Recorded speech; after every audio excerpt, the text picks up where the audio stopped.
আসসালামু আলাইকুম দর্শক বন্ধুরা, এটি হচ্ছে একটি রেডিমেড ব্লাউজ। অর্থাৎ আপনি যখন রেডিমেড ব্লাউজ কিনবেন এটা চাপাবেন কিভাবে, যেটা তো আপনার মাপ মতো না।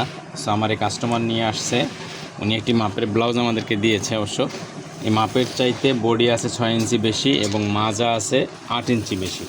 সো এখন আমরা কীভাবে কমাবো সেটাই দেখাবো। খুব সহজেই কমানো যাবে এটা, যেহেতু এদিকে 0 রয়েছে, কাঁচা রয়েছে।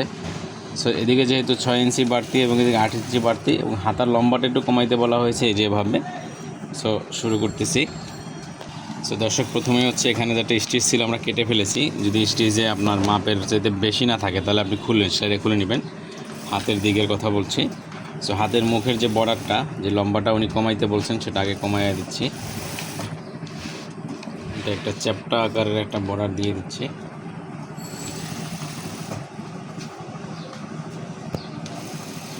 চ্যাপ্টা আকারের নয়, ডাইরেক্ট বোটেই কামিজের মতো সেলাই করে দিচ্ছি সুন্দর করে।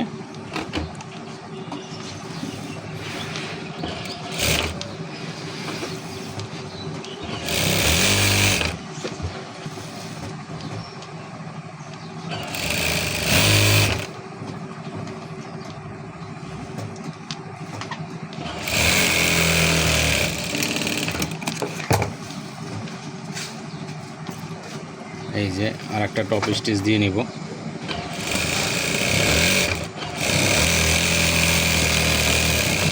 এভাবে করে ওই পাশের হাতাটাও সেলাই দিয়ে নিব।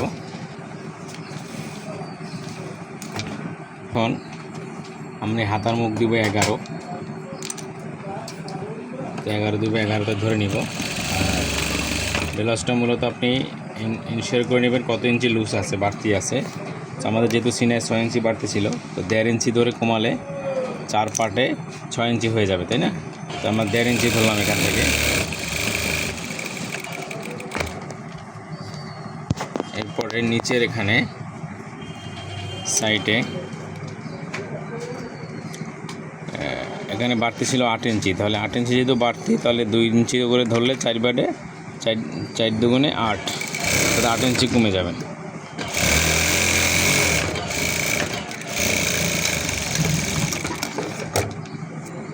আরেকটি সেলাই দিয়ে নিব যাতে করে কাস্টমারের ভালো ছুটে না যায়।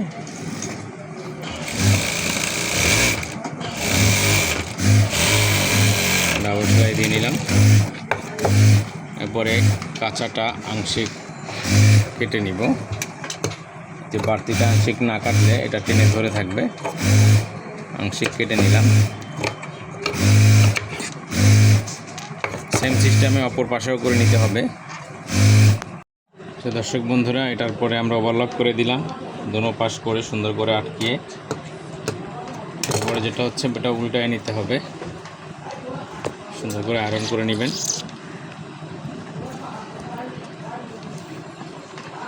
এই যে হয়ে গেল আপনার রেডিমেড ব্লাউজ চাপানো।